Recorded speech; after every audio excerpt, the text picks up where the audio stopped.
8वां अध्याय। गर्भ में परीक्षित की रक्षा, कुंती के द्वारा भगवान की स्तुति और युधिष्ठिर का शोक। सूत जी कहते हैं, इसके बाद पांडव श्री कृष्ण के साथ जलांजलि के इच्छुक मरे हुए स्वजनों का तर्पण करने के लिए स्त्रियों को आगे करके गंगा तट पर गए। वहां उन सब ने मृत बंधुओं को जलदान दिया और उनके गुणों का स्मरण करके बहुत विलाप किया। तदनंतर भगवान के चरण कमलों की धूल से पवित्र गंगा जल में पुनः स्नान किया।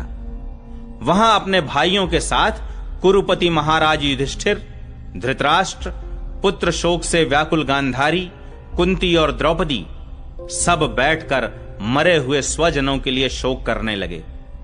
भगवान श्री कृष्ण ने धौम्यादि मुनियों के साथ उनको सांत्वना दी और समझाया कि संसार के सभी प्राणी काल के अधीन हैं, मौत से किसी को कोई बचा नहीं सकता। इस प्रकार भगवान श्री कृष्ण ने अजात शत्रु महाराज युधिष्ठिर को उनका वह राज्य जो धूर्तों ने छल से छीन लिया था वापस दिलाया तथा द्रौपदी के केशों का स्पर्श करने से जिनकी आयु क्षीण हो गई थी उन दुष्ट राजाओं का वध कराया। साथ ही युधिष्ठिर के द्वारा उत्तम सामग्रियों से तथा पुरोहितों से 3 अश्वमेध यज्ञ कराए। इस प्रकार युधिष्ठिर के पवित्र यश को 100 यज्ञ करने वाले इंद्र के यश की तरह सब ओर फैला दिया। इसके बाद भगवान श्री कृष्ण ने वहां से जाने का विचार किया। उन्होंने इसके लिए पांडवों से विदा ली और व्यास आदि ब्राह्मणों का सत्कार किया। उन लोगों ने भी भगवान का बड़ा ही सम्मान किया।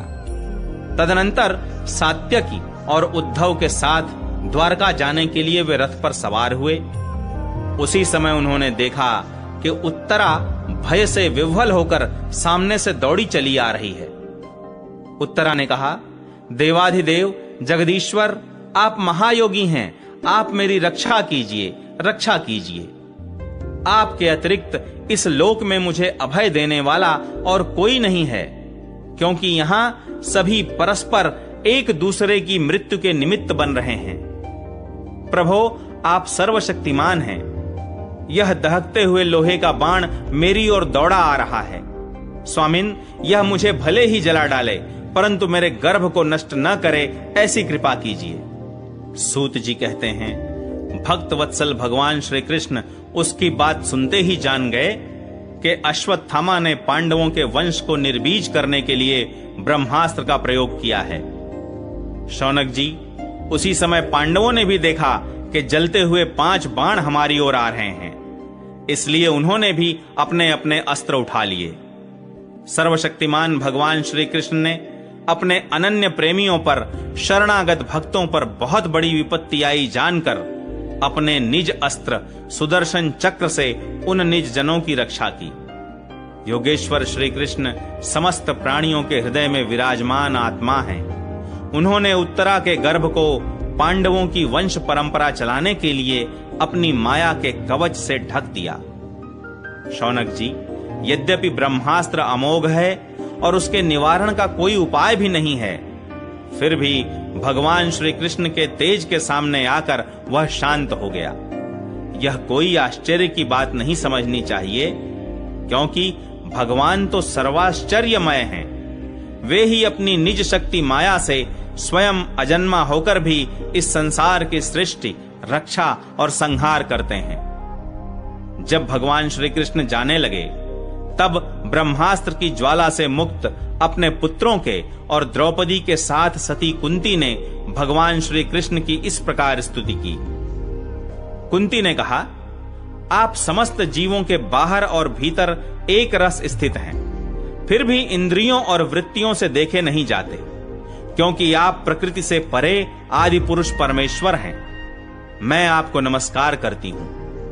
इंद्रियों से जो कुछ जाना जाता है उसकी तह में आप विद्यमान रहते हैं और अपनी ही माया के पर्दे से अपने को ढके रहते हैं। मैं अबोध नारी, आप अविनाशी पुरुषोत्तम को भला कैसे जान सकती हूं? जैसे मूढ़ लोग दूसरा भेष धारण किए हुए नट को प्रत्यक्ष देखकर भी नहीं पहचान सकते, वैसे ही आप दिखते हुए भी नहीं दिखते। आप शुद्ध हृदय वाले विचारशील जीवन मुक्त परमहंसों के हृदय में अपनी प्रेममयी भक्ति का सृजन करने के लिए अवतीर्ण हुए हैं। फिर हम अल्प बुद्धि स्त्रियां आपको कैसे पहचान सकती हैं?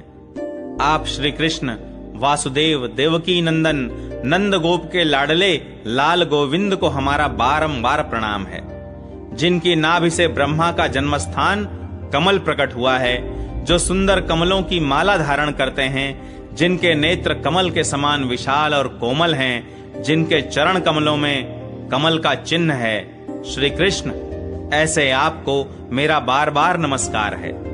ऋषिकेश, जैसे आपने दुष्ट कंस के द्वारा कैद की हुई और चिरकाल से शोकग्रस्त देवकी की रक्षा की थी, वैसे ही पुत्रों के साथ मेरी भी आपने बार बार विपत्तियों से रक्षा की है। आप ही हमारे स्वामी हैं, आप सर्वशक्तिमान हैं। श्री कृष्ण, कहां तक गिनाऊं?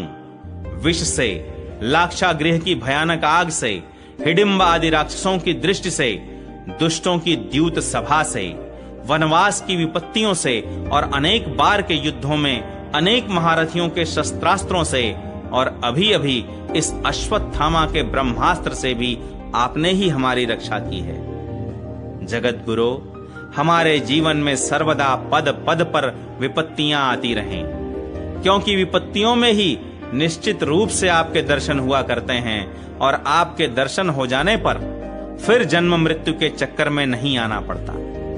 ऊंचे कुल में जन्म, ऐश्वर्य, विद्या और संपत्ति के कारण जिसका घमंड बढ़ रहा है, वह मनुष्य तो आपका नाम भी नहीं ले सकता, क्योंकि आप तो उन लोगों को दर्शन देते हैं जो अकिंचन हैं। आप निर्धनों के परम धन हैं। माया का प्रपंच आपका स्पर्श भी नहीं कर सकता। आप अपने आप में ही विहार करने वाले परम शांति स्वरूप हैं। आप ही कैवल्य मोक्ष के अधिपति हैं।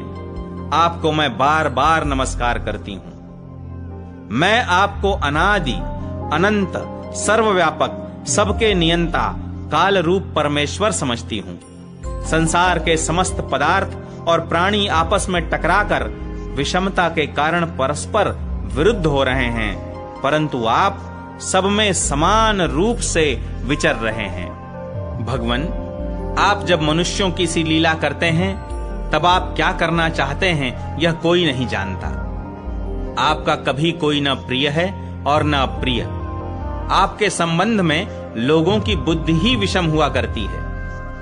आप विश्व के आत्मा हैं, विश्व रूप हैं।